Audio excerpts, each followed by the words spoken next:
and everybody sing, don't you know, girl, I'll be there. The Jacksons are arguably the most successful music family of all time. All 9 Jackson kids had solo hits on the Billboard charts, but only 2 are still a household name, and I bet you can't guess which one actually beat Michael for the #1 spot on the R&B charts. In this video, we're going to find out just how good Michael's brothers and sisters really were. Not as good as Michael, of course, but nobody was. What were their strengths, what were their weaknesses, and how successful was their career? And naturally, we got to start off with the second most famous Jackson. Let's get straight into it. Number 1, Janet Jackson. 100 million records sold. 10 #1 singles on Billboard, Rock and Roll Hall of Fame. Janet is the only one who built a career you can put in the same conversation as Michael's, but here's what people don't know or don't remember. Her first 2 albums actually flopped. Her debut album came out in 1982 when she was only 16. The album sold 250,000 copies that year, and her single Young Love peaked at 64 on the Hot 100. 2 years later, her second album Dream Street peaked at 147 on the Billboard 200 and never produced a Hot 100 single. By 1985, Janet was 19, and her career seemed over before it started, so she terminated all business affairs with her family. She hired A&M executive John McClain, who introduced her to 2 unknown producers, Jimmy Jam and Terry Lewis. They recorded Control in 6 weeks. It debuted at 84 and climbed to #1, selling 250,000 copies in 1 week. It produced 5 top 10 hits and sold 10 million copies worldwide. Then Rhythm Nation 1814 was #1 for 4 weeks straight and did something no album had ever done before: 7 top 5 hits on the Hot 100. In 1991, she signed with Virgin Records for $40 million, becoming the highest-paid musical artist in the world.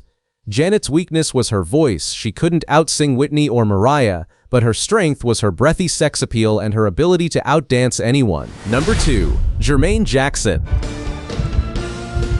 Jermaine had 16 charted singles on the Hot 100, a Grammy nomination, and a decade of top 30 hits. He was the only brother besides Michael to build a real pop career. His first solo single, Daddy's Home, hit #9 on the Hot 100 in 1972 and sold 1 million copies. But in 1975, when the Jackson 5 left Motown for Epic, Jermaine stayed behind out of loyalty to Berry Gordy. His first 3 solo albums flopped. Then Stevie Wonder called. In 1980, Jermaine and Stevie made Let's Get Serious. It got Jermaine a Grammy nomination, and on the 1980 Billboard year-end R&B chart, Let's Get Serious was #1. Michael's Rock With You was #2. For 1 year, Jermaine actually beat Michael. He also helped produce Whitney Houston's debut album in 1985. But by the early 90s, he couldn't evolve. His 1992 album You Said flopped, and his solo career never recovered. Jermaine's strength was his warm, silky voice and his bass playing. His weakness was his inability to adapt to changing musical tastes. Number 3, Rebbie Jackson. Rebbie had 2 top 10 hits on the R&B chart and a gold-certified single, yet almost nobody knows her name. She was the oldest and spent her 20s and 30s being a mother while her brothers became famous. In 1984, at 34 years old, she released her debut album. With Michael as her songwriter and producer, her single Centipede hit #4 on the R&B chart and #24 on the Hot 100, selling over 500,000 copies. She followed up with Reaction and Plaything, which hit #3. But by 1998, she was almost 50 and just didn't want the spotlight anymore. Her strength was being a wife and mother. Her weakness was that she never really wanted fame in the first place. Number 4, LaToya Jackson. LaToya was the first Jackson sister to go solo, 9 charted singles on Billboard. Her debut single, If You Feel the Funk, hit #17 on the dance chart. By 1984, she had a top 60 Hot 100 hit and 4 charted R&B singles. She was building momentum. But then she left Joe's management and hired a criminal named Jack Gordon who coerced her into marriage. He became abusive, exploited her for quick money, and stole 10 years of her career. She finally divorced him in 1997, but by then her music career was destroyed. She pivoted to reality TV and now promotes health awareness. LaToya is probably the weakest singer in the family, but her strength is that she survived. Her weakness was trusting the wrong people. Number 5, Marlon Jackson. Marlon wasn't a natural singer or dancer. He had to work twice as hard to keep up, but by the Jackson 5's peak, he became the group's main choreographer. In 1987, he went solo with Baby Tonight. The lead single Don't Go hit #2 on the R&B charts. But the album only sold 200,000 copies, and instead of pushing forward, Marlon walked away from music. He sometimes tours with Jackie, but his solo career died after one hit. His strength was his dancing. He became the third best dancer in the family. His weakness was his limited vocal ability and his willingness to quit. Number 6. Rebbie Jackson.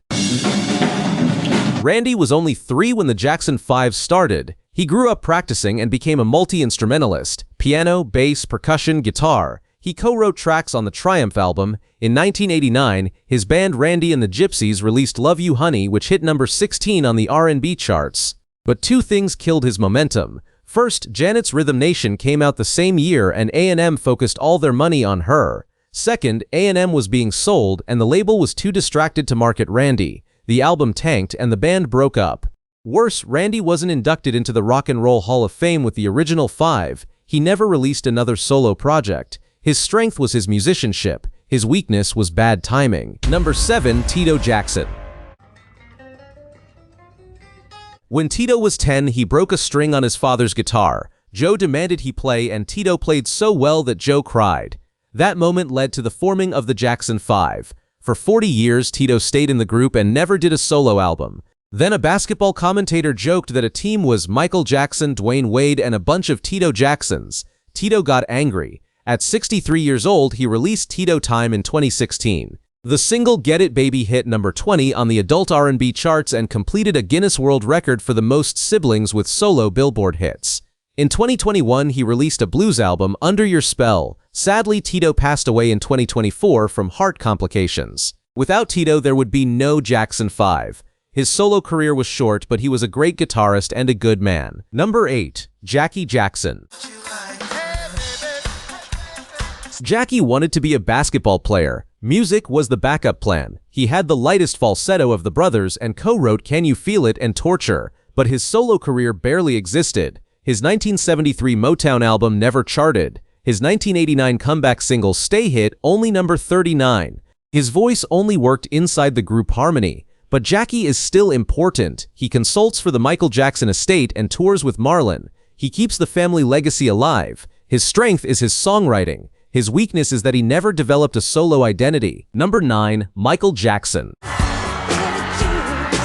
We can't ignore the king himself. 350 million records, 13 number 1 hits, 15 Grammys, the greatest entertainer of all time. His solo career dwarfed every sibling combined. But that's not the point. Every Jackson sibling had at least one moment of stardom, and almost none get remembered for it.